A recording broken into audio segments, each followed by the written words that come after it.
and in this review I will be reviewing Solo: A Star Wars Story, which is basically a young Han Solo, where it all began kind of story. It introduces the friendship and relationship with Chewbacca, who later on becomes his bestie, and also Lando. This is way before the rebellion. I'm a driver and I'm a flyer. I waited a long time for a shot like this. What do you think? Well, what do you know? Although I'm sure some three may find the film entertaining. For me personally, I thought it was so boring. Like, it was so boring. In my notes, I kid you not, I literally wrote blah blah. Like, that's, I just had nothing else to say about the movie. And you know, as entertaining some bits may have been, I felt like it was a PG version of a PG version of a PG version of a U film.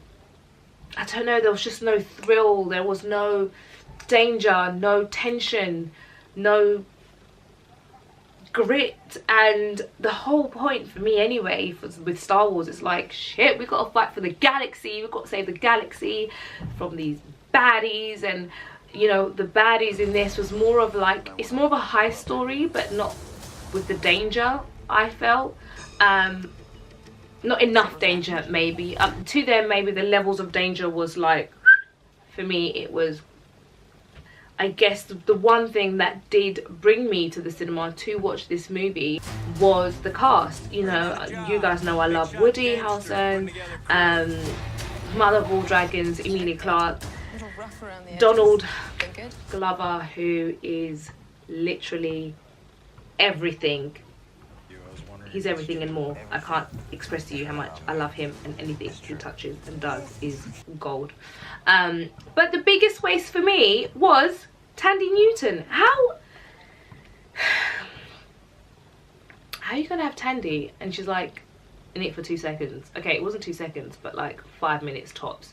And such a, I love her. I just felt like it was such a waste of a character and use of her. I feel like if you're going to put someone like in the movie, don't do that. Spoiler alert, don't kill her off, like, please. In conclusion, I don't think Solo: A Star Wars Story was necessary. I think they could have skipped over this one, hopped over it, shelved it, I don't know, put it somewhere until never to be used. So I personally wouldn't recommend you go see it in the cinema. Like, I mean, if you want to, by all means, knock yourself out. However, I would suggest you wait for a hangover Sunday, you know, when you just need a bit of light-hearted noise in the background, you're not really paying too much attention, you just want something on your screen and something to be happening, and just have a passive experience while watching it. Nothing too engaging. This is the movie for you. So for all of those reasons, I give Solo: A Star Wars Story a Rachael RnR rating of 6 out of 10. One of the reasons is I kind of feel Star Wars fans are in mourning from, you know, the loss of Han in The Force Awakens, and we just needed a minute. We weren't ready yet, it wasn't ripe. We still need a minute to accept and then move on, and you know, the different senses of mourning, and then maybe this film could have come. I think it was a little bit too soon as well.